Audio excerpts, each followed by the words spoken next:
દ્વારકામાં દેશી દારૂની ભઠ્ઠી પર પોલીસ ત્રાટકી। ભાણવડમાં બરડા ડુંગરમાંથી ઝડપાઈ દારૂની ભઠ્ઠી।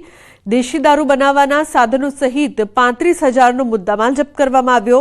1400 લીટર દેશી દારૂમાં ઉપયોગમાં લેવાતો કાચો આથો જપ્ત કરાયો છે।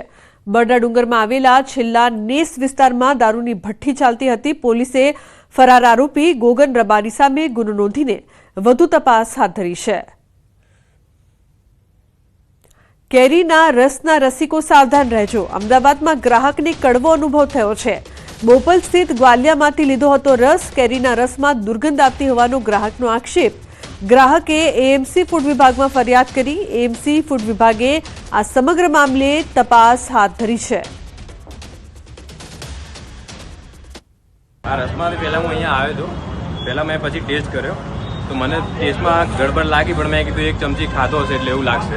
પછી ઘરે લઈ ગયો। ઘરે લઈ જઈને પછી સ્મેલ આવવા લાગી। પછી હું પાછો લઈને આવ્યો। બતાવીને પછી મેં કીધું તો પછી મારી જોડે જેવી તેવી રીતે પહેલાં વાત કરવા લાગ્યો। પછી કે હું તમને બીજો આપી દઉં। પછી મેં આ રસ માટે પછી મેં એમને એવું કહ્યું કે તમે મને પેલો જૂનો રસ જે હતો એ જ આપી દો, નવો રસ મારે નથી જોઈતો। મેં જૂનો રસ જ્યારે લેતો હતો ત્યારે જોડે મારી જોડે हाथ झूठवी लेने की कोशिश करता था। हाँ बोलिए। सर ने आमरस लिया तभी मैंने टेस्ट कराया सर को।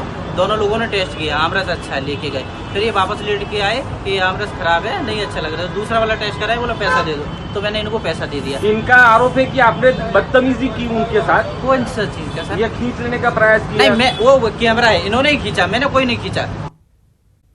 तो